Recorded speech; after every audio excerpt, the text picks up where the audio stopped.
সুপ্রিয় শিক্ষার্থী, আসসালামু আলাইকুম। আশা করি সবাই ভালো আছো, বাড়িতে আছো, স্বাস্থ্যবিধি মেনে আছো এবং সুস্থ আছো। তোমরা ভালো আছো, সুস্থ আছো, এই প্রত্যাশা নিয়েই শুরু করছি আজকের ক্লাস। দশম শ্রেণীর শিক্ষার্থীবৃন্দ, তোমাদের সবাইকে আজকের ক্লাসে স্বাগতম। তো চলো দেখি আজকে আমরা কি পাঠ নিয়ে আলোচনা করব। শিক্ষার্থীবৃন্দ,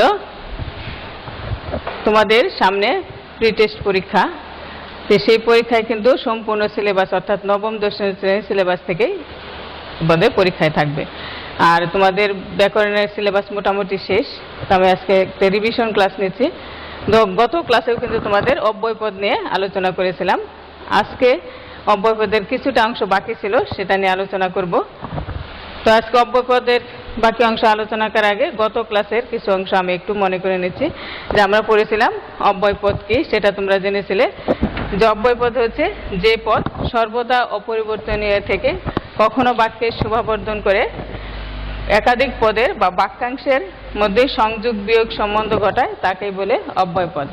অর্থাৎ যে পদ অপরিবর্তনীয়, কোনো কিছুতেই যে পদের পরিবর্তন হয় না, রূপের পরিবর্তন হয় না, তাই হচ্ছে অব্যয়পদ। আর অব্যয় শব্দগুলো আমরা পড়েছিলাম তিন ধরনের: বাংলা অব্যয় শব্দ, সংস্কৃত অব্যয় শব্দ এবং বিদেশি অব্যয় শব্দ। আর অব্যয় পদ হচ্ছে চার প্রকার: যে সমুচ্চয় অব্যয়, অনুন্বয় অব্যয়, অনুসর্গ অব্যয় এবং অনুকার অব্যয়। আজকে আমরা পড়ব অনুকার অব্যয়। দেখো, অনুকার অব্যয় হচ্ছে যে সকল অব্যয় শব্দ রব বা ধ্বনির অনুকরণে গঠিত হয় সেগুলিকেই বলে অনুকার বা ধনাত্মক অব্যয়। অর্থাৎ কিছু কিছু অব্যয় শব্দ আছে যেগুলি কি কাল্পনিক অনুকৃতি, অর্থাৎ মানুষের কল্পনা থেকে যে শব্দগুলোর নাম দেওয়া হয়েছে। অর্থাৎ এই ধ্বনিগুলো একবার উচ্চারণ করলে কোনো অর্থ হয় না, কিন্তু যখন আমরা এই ধ্বনিগুলি দুইবার উচ্চারণ করব তখন কিন্তু একটা নির্দিষ্ট অর্থ হয়। যেমন কর্কর, বজ্রের ধ্বনি, এই কর্কর শব্দ কিন্তু আর কোনো কিছুতেই হয় না। আবার ঝমঝম করে বৃষ্টি পড়ছে, ঝমঝম বৃষ্টির একটা শব্দ। কলকল, স্রোতের ধ্বনি, অর্থাৎ নদীতে পানির, নদী বা সমুদ্রে স্রোত বয়ে চলার যে ধ্বনি সেটা হচ্ছে কলকল। বাতাসের গতি, শনশন। একটু খেয়াল করে দেখো যে কতগুলি শব্দ করকর, ঝমঝম, কলকল, শনশন, মরমর, রুমঝুম, এই শব্দগুলো কিন্তু একবার, এই ধ্বনিগুলো অর্থাৎ একবার উচ্চারণ করলে কোনো অর্থ হয় না, কিন্তু যখন এই শব্দগুলো দ্বিত্ব করে, দ্বিরুক্ত করে উচ্চারণ করা হবে তখন কিন্তু এগুলোর একটা অর্থ হয়। আর এইগুলি হচ্ছে অনুকার বা ধনাত্মক অব্যয়। গুড় গুড়, মেঘের গর্জন, গড় গড়, সিংহের গর্জন, চিহি চিহি, ঘোড়ার ডাক, কাকা, কোকিলের ডাক, কুহু কুহু, কোকিলের রব, টুংটাং, চুরির শব্দ, তাই না? মিউ মিউ, বিড়ালের শব্দ, ঘেউ ঘেউ, কুকুরের শব্দ, কুকুরের ধ্বনি। তাহলে এই শব্দগুলো হচ্ছে অনুকার বা ধনাত্মক অব্যয়।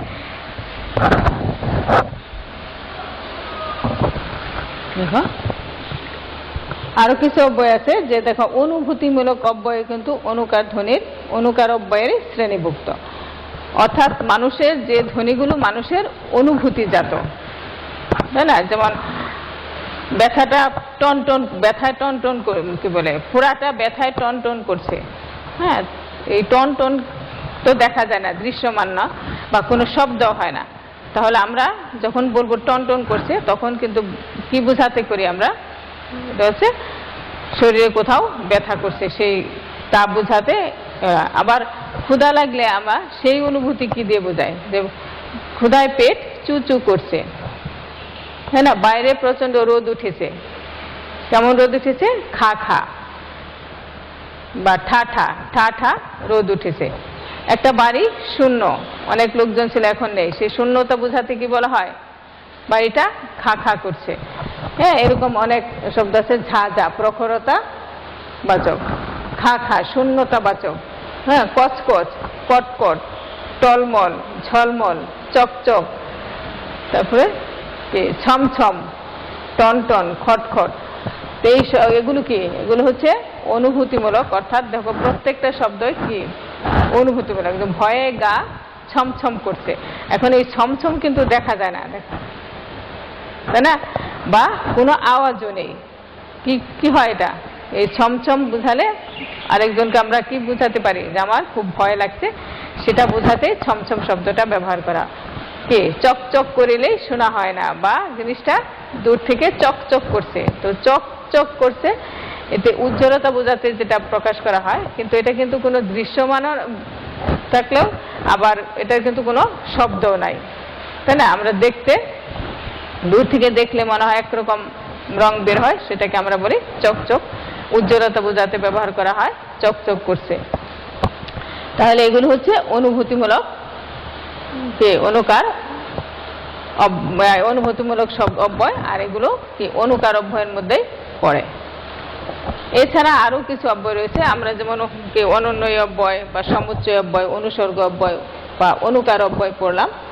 এই অব্যয়গুলো ছাড়াও কিন্তু আরো কিছু অব্যয় পদ রয়েছে, হ্যাঁ, যেমন অব্যয়ের বিশেষণ।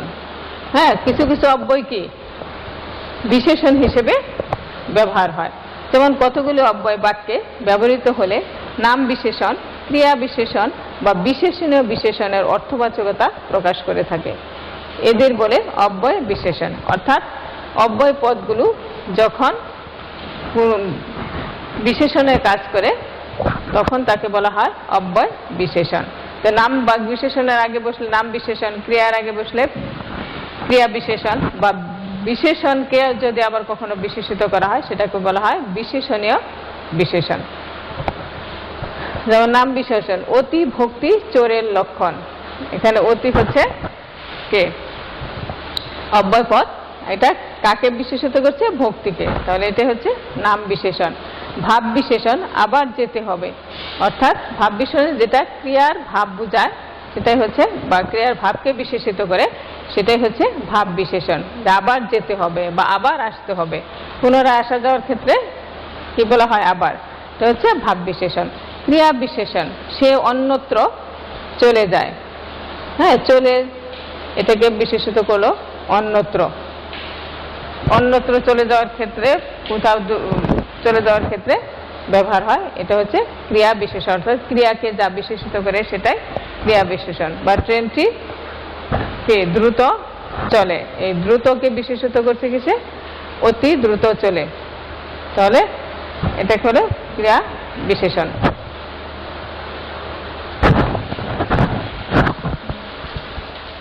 দেখো, এছাড়া রয়েছে নিত্য সম্বন্ধীয় কিছু অব্যয় রয়েছে, যে কতগুলি যুগ্ম শব্দ পরস্পরের উপর নির্ভরশীল হলে সেগুলো নিত্য সম্বন্ধীয় অব্যয় রূপে পরিচিত হয়। ঠিক আছে, কতগুলো যুগ্ম শব্দ পরস্পরের উপর নির্ভরশীল হলে সেগুলো নিত্য সম্বন্ধীয় অব্যয় রূপে পরিচিত হয়। যেমন যথা তথা, অর্থাৎ কে যথা ধর্ম তথা জয়। যত তত, যখন তখন, যেমন তেমন, যেরূপ সেরূপ, এগুলো হচ্ছে পরস্পরের উপর নির্ভরশীল, তাই না? যেমন কাজ করবে তেমন ফল পাবে, অর্থাৎ ফল পাওয়া নির্ভর করছে কিসের উপর? কাজ করার উপর। এজন্য বলা হয়েছে কতগুলো যুগ্ম শব্দ কি পরস্পর, আবার এগুলো পরস্পরের বাক্যে যখন ব্যবহার হয় তখন পরস্পরের উপর নির্ভরশীল থাকে, এগুলিকে বলা হয় নিত্য সম্বন্ধনীয় অব্যয়। যত গর্জে তত বর্ষে না, যেরূপ কাজ করবে সেরূপ ফল পাবে, এগুলো হচ্ছে নিত্য সম্বন্ধনীয় অব্যয়। আবার ত প্রত্যয়ান্ত অব্যয়, অর্থাৎ ত প্রত্যয়টা তস থেকে, সংস্কৃত তস প্রত্যয় থেকে এসেছে ত, এখানে দন্তাস ইট হয়েছে, অর্থাৎ বিলুপ্ত হয়েছে, ত রয়ে গেছে। তো এই ত প্রত্যয় যুগে ঘটিত অব্যয়গুলো যখন অব্যয়গুলো হচ্ছে প্রত্যয়ান্ত অব্যয়। এরকম অব্যয়, দেখো, এরকম অব্যয় বাংলা ভাষায় ব্যবহার হয়। যেমন ধর্ম তো বলছি, দুর্ভাগ্যবশত পরীক্ষায় ফেল করেছি, অন্তত তোমার যাওয়া উচিত, জ্ঞান তো মিথ্যা বলিনি। তাহলে এগুলো দেখো, ধর্ম যুক্ত ধর্মত, হ্যাঁ, এটা হচ্ছে ত প্রত্যয় যুগে ঘটিত হচ্ছে ধর্মত বা জ্ঞানত। জ্ঞানত মিথ্যা বলিনি। তাহলে ধর্মত, দুর্ভাগ্যবশত, মূলত বা অন্তত, জ্ঞানত, হ্যাঁ, এগুলো হচ্ছে ত প্রত্যয়ান্ত অব্যয়। শিক্ষার্থীবৃন্দ, আমরা এবার দেখব যে কিছু কিছু শব্দ আছে বা অব্যয় পদ রয়েছে যেগুলো একটাই অব্যয় পদ, কিন্তু যখন বাক্যে ব্যবহার করা হয় এগুলো বিভিন্ন অর্থে ব্যবহার হয়। হ্যাঁ, তো এগুলি কিন্তু তোমাদের প্রায় পরীক্ষায় আসে। আমরা একটু দেখি, যেমন আর, এটা একটা অব্যয় রূপে ব্যবহার হয়, কিন্তু এই আর অব্যয়টা শুধুমাত্র একটা অর্থে না, বিভিন্ন অর্থে ব্যবহার হয়। যখন পুনরাবৃত্তি অর্থে, ওদিকে আর যাব না, এটা এখানে হচ্ছে পুনরাবৃত্তি অর্থে। আবার বলো আর কি চাও, এখানে কি অর্থে ব্যবহার হয়েছে আর এখানে ব্যবহার হচ্ছে নির্দেশ অর্থে। আবার সেদিন কি আর আসবে, এখানে আর ব্যবহার হলো নিরাশায়। আর কি বাজবে বাঁশি, তো এখানে বাক্যের অলংকার হিসেবে ব্যবহার হয়েছে। অর্থাৎ একই অব্যয় পদ দেখা যায় যে বিভিন্ন অর্থে ব্যবহার হয়। এবারে আরো একটি অব্যয় পদ ও একটি অব্যয় পদ। আমরা জানি এই অব্যয় পদ কি সংযোজক অব্যয়, অর্থাৎ সমুচ্চয় অব্যয়ের অন্তর্ভুক্ত। তো এই অব্যয় পদটা শুধুমাত্র সংযোগ একই অর্থে ব্যবহার হয় না, বিভিন্ন অর্থে ব্যবহার হয়। আমরা কয়েকটি উদাহরণ দেখি, যে করিম ও রহিম দুই ভাই, এখানে ও কি দুটি পদ, একটি বাক্যের দুটি পদের মধ্যে সংযোগ স্থাপন করেছে, এটা সংযোজক অব্যয়। আবার দেখো, আজ বৃষ্টি হতেও পারে, এই হতেও, এই যে হতে শব্দের সঙ্গে ও অব্যয়টা যুক্ত হলো, হতেও, এখানে ও অব্যয় পদটি কি সম্ভাবনা অর্থে ব্যবহার হয়েছে। আবার ওকে বলাও যা, না বলাও তা, অর্থাৎ এখানে বলাও, ওকে বলাও, দুইবার অব্যয় পদটা ব্যবহার হয়েছে। কি অর্থে? তুলনা অর্থে ব্যবহার হয়েছে। আবার খেতে যাবে, গেলেও হয়, সেখানেও কিন্তু আবার বলা হয় গেলেও হয়, না গেলেও হয়, এরকম কিন্তু আমরা তুলনায় ব্যবহার করা যায়। আবার কি স্বীকৃতি জ্ঞাপনেও ব্যবহার হয়, যখন একবার বলা হবে গেলেও হয়, তখন কিন্তু স্বীকৃতি জ্ঞাপনে। আবার এত চেষ্টাতেও কিছু হলো না, এখানে ও অব্যয়টা কি আছে, অর্থাৎ এত চেষ্টাতেও কিছু হলো না, হতাশা জ্ঞাপনে ব্যবহার হয়েছে। তাহলে অব্যয়পদগুলো দেখা যায় শুধুমাত্র একটি অর্থে না, বিভিন্ন অর্থে, বিভিন্ন বাক্যে বিভিন্ন অর্থে ব্যবহার হয়। এবার আমরা দেখি কি জিজ্ঞাসায়, কি অব্যয়পদ জিজ্ঞাসায় ব্যবহার, শুধুমাত্র জিজ্ঞাসায় না, এছাড়াও আরো কিছু অর্থে ব্যবহার হতে পারে। যেমন তুমি কি বাড়ি যাচ্ছ, বা তুমি কি বাড়ি যাবে, হ্যাঁ, তুমি কি করছো, তো এরকম ক্ষেত্রে কি প্রশ্ন জিজ্ঞাসায় কি ব্যবহার হয়। আবার দেখো, কি আপদ বা কি বিপদ, লোকটা যে পিছু ছাড়ে না, তখন কি অর্থে ব্যবহার হলো, বিরক্তি প্রকাশে। কি আমির কি ফকির, একদিন সকলকে যেতে হবে, এখানে কি আমির কি ফকির, খেয়াল করে দেখো, এখানে উচ্চপদস্থ বা উচ্চ শ্রেণীর ব্যক্তি থেকে নিচু শ্রেণীর ব্যক্তি, সমস্ত মানুষকে কিন্তু এখানে বোঝানো হয়েছে, কি আমির কি ফকির। তাহলে এখানে সাকল্যবাচক অর্থাৎ একদিন সকলকেই, কি আমির কি ফকির, একদিন সকলকেই যেতে হবে, কিন্তু সাকল্য অর্থে কি ব্যবহার হয়েছে। আবার বিড়ম্বনা প্রকাশে, তোমাকে নিয়ে কি মুশকিলেই না পড়লাম, এখানে কি বিড়ম্বনা অর্থে ব্যবহার হয়েছে। তাহলে এই সবই কিন্তু তখন কিন্তু কি একটা অব্যয়পদ, এবং এই অব্যয়পদটা বিভিন্ন বাক্যে বিভিন্ন অর্থে ব্যবহার হতে পারে। না, আমরা না শব্দটাকে সবসময় নিষেধ হিসেবে বুঝি বা না অর্থে বুঝি, কিন্তু এই নাটাও কিন্তু বিভিন্ন অর্থে ব্যবহার হয়, যখন এটা অব্যয় হিসেবে ব্যবহার হয়। যখন না নিষেধ অর্থে, এখন যেও না, এখানে নিষেধ অর্থে ব্যবহার হয়েছে, কিন্তু তিনি যাবেন, না হয় আমি যাব, তুমি যাবে, না হয় আমি যাব, তখন এরকম ব্যবহার হয়, তখন কিন্তু এটা বিকল্প অর্থে, অর্থাৎ একজন গেলেই হয়, তুমি যাবে, তুমিও যেতে পারো, আমিও যেতে পারি, সে অর্থে। আবার আদর প্রকাশে বা অনুরোধে, আরেকটি মিষ্টি খাও না খোকা, আরেকটা গান গাও না, তখন কিন্তু অনুরোধে, যে আরেকটা গান গাও না, তখন অনুরোধ করা হলো, বা আরেকটি মিষ্টি খাও না, আদর করে বলা হয়। এইখানে না কিন্তু না না, আরেকটি মিষ্টি খাও না, তখন কিন্তু না বোঝালো না। যখন বলা হবে এই আর মিষ্টি খেও না, তখন এটা না বোধক। কিন্তু আরেকটি মিষ্টি খাও না খোকা, বা আরেকটি গান গাও না, আরেকটু থাকো না, তখন কিন্তু এখানে না অনুরোধ বা আদর প্রকাশে ব্যবহার হয়। আবার দেখো সম্ভাবনায়, তিনি নাকি ঢাকায় যাবেন, তাই না? অর্থাৎ সম্ভবত যেতেও পারেন নাও পারেন, কিন্তু সম্ভাবনায় এখানে না ব্যবহার করা হয়েছে। এই নাটা কিন্তু কি না অর্থে না। আবার বিস্ময়ে, কি করেই না তার দিন কাটছে, তখন কিন্তু এখানে বিস্ময় প্রকাশ করা হয়েছে। অর্থাৎ এটা একটা আবেগসূচক বাক্য, কি করেই না তার দিন কাটছে। তুলনায়, ছেলে তো না যেন এক হিটলার। তাহলে দেখো এখানে কি ছেলেকে ছেলের সঙ্গে তুলনা করে হিটলার এমন ব্যক্তির সঙ্গে তুলনা করা হলো। তাহলে তুলনায় এখানে না ব্যবহার হয়েছে। তাহলে আমরা দেখতে পাচ্ছি যে কত কিছু কিছু অব্যয় পদ শুধুমাত্র একটা অর্থে ব্যবহার হয় না, বাক্যের মধ্যে বিভিন্ন অর্থে এগুলো ব্যবহার হয়। দেখো যেন, এটা একটা অব্যয় পদ। এই অব্যয় পদ কি কি অর্থে ব্যবহার হয়?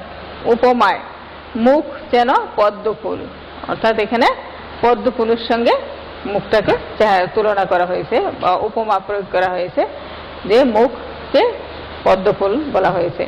আবার প্রার্থনায়, খোদা যেন তোমার মঙ্গল করেন, এই বাক্যে যেন প্রার্থনায় ব্যবহার হয়েছে।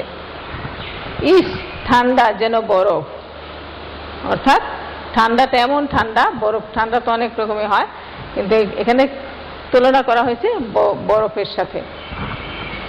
লোকটা যেন আমার পরিচিত মনে হলো, কি অনুমানে, পরিচিত হতেও পারে নাও হতে পারে, কিন্তু অনুমানে মনে হচ্ছে যেন পরিচিত। তো এই বাক্যে যেন অনুমানে প্রকাশে ব্যবহার হয়েছে।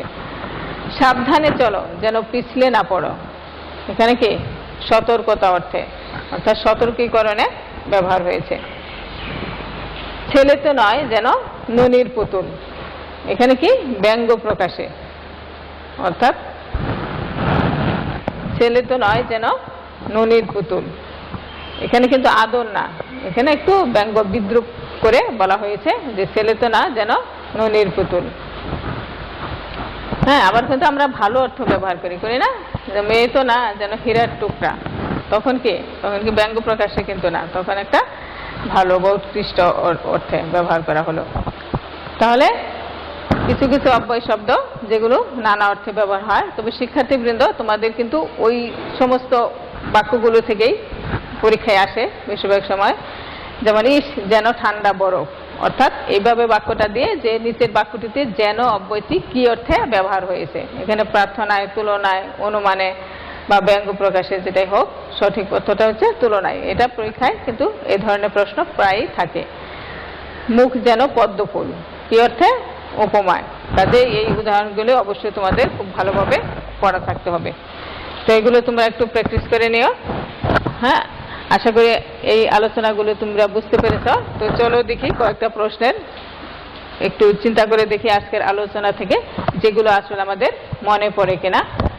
দেখো যে সে অন্যত্র চলে যায়, এটা কি ধরনের অব্যয়? আমরা কিন্তু একটা আলোচনা করলাম, কি তোমাদের কি কি মনে পড়েছে? যে অন্যত্র হচ্ছে কি ক্রিয়া বিশেষণ, যে সে অন্যত্র চলে যায়। আবার যথা ধর্ম তথা জয়, এখানে যথা তথা কি ধরনের অব্যয়? এটাও কিন্তু আমরা পড়েছিলাম যে কিছু কিছু যুগ্ম শব্দ পরস্পর নির্ভরশীল অর্থে বাক্যে ব্যবহার হয়, এবং এই অব্যয়গুলিকে কি বলে? নিত্য সম্বন্ধনীয় অব্যয়। যেমন কর্ম তেমন ফল, যথা ধর্ম তথা জয়, বা যত গর্জে তত বসে না, এটা হচ্ছে, এগুলো হচ্ছে যথা তথা যেমন তেমন কি ধরনের অব্যয়? নিত্য সম্বন্ধনীয় অব্যয়। আবার কি আপদ, ছেলেটা যে পিছু ছাড়ে না, আমরা কিন্তু একটু আগে দেখলাম কিছু কিছু অব্যয় কিভাবে নানা অর্থে ব্যবহার হয়। তো এখানে কি অর্থে ব্যবহার হয়েছে? কি আপদ, ছেলেটা যে পিছু ছাড়ে না, হ্যাঁ, এটা হলো কি বিরক্তি অর্থে ব্যবহার হয়েছে। আবার এত চেষ্টাতেও কিছু হলো না, এখানে কি অর্থে ব্যবহার হয়েছে? এটা হচ্ছে কি মনে পড়েছে? এটা হচ্ছে হতাশা জ্ঞাপনে, তো হতাশায় ব্যবহার হয়েছে ও অব্যয়টি। অনুভূতিমূলক অব্যয় কোন ধরনের অব্যয়ের শ্রেণীভুক্ত? একটু খেয়াল করো, অনুভূতিমূলক অব্যয় একটু আগে কিন্তু আমরা আলোচনা করলাম কি কি, যেগুলো মানুষের অনুভূতিজাত কাল্পনিক ধ্বনির অনুকরণে তৈরি। যেমন মশায় কুটকুট কামড়াচ্ছে, ক্ষুধায় পেট চুচু করছে, শূন্য বাড়িটা খাখা করছে, এগুলি কিন্তু অনুভূতিমূলক অব্যয়। তাহলে একটু মনে করো যেগুলো কোন অব্যয়ের মধ্যে পড়ে? এগুলো পড়ে অনুকার অব্যয়ের মধ্যে। আবার জ্ঞানত মিথ্যা বলিনি, জ্ঞানত কি ধরনের অব্যয়? একটু আগে কিন্তু আমরা দেখলাম যে ত অর্থাৎ সংস্কৃত তস প্রত্যয়জাত কিছু অব্যয়পদ রয়েছে, সেগুলো হচ্ছে, তার মধ্যে রয়েছে জ্ঞানত বা ধর্মত, মূলত, সম্ভবত, দুর্ভাগ্যবশত, এগুলো হচ্ছে ত প্রত্যয়ান্ত অব্যয়। তো শিক্ষার্থীবৃন্দ, আশা করি আজকের আলোচনাটি তোমরা বুঝতে পেরেছ। তারপরেও যদি না বুঝো বা কিছু সমস্যা থাকে তাহলে আমাকে ফোন করে জেনে নিও কোথায় সমস্যা, আমি তোমাদের অবশ্যই সহযোগিতা করার চেষ্টা করব। তো আজকে এই প্রেক্ষিতে আমি একটু বাড়ির কাজ দিয়ে দিচ্ছি, তোমরা এই বাড়ির কাজটা খাতায় লিখে নাও। দেখো, ছোট্ট একটি বাড়ির কাজ। যে প্রশ্নটা হচ্ছে, নিম্নলিখিত অব্যয় শব্দগুলো বিভিন্ন অর্থে ব্যবহার করে বাক্যে প্রয়োগ দেখাও। তিনটি করে, অর্থাৎ এই যে না, ও, আর, যেন, কি, এই অব্যয়গুলোর দিকে ভিন্ন অর্থে তিনটি করে বাক্য, প্রত্যেকটি দিয়ে তিনটি করে বাক্য ব্যবহার দেখাবে। ঠিক আছে, আশা করি এই বাড়ির কাজটি তোমরা করতে পারবে। তো আজকের আলোচনা এই পর্যন্তই। তোমরা ভালো থাকো, সুস্থ থাকো এবং স্বাস্থ্যবিধি মেনে বাড়িতে থাকো। আল্লাহ তোমাদের সবার সহায় হন।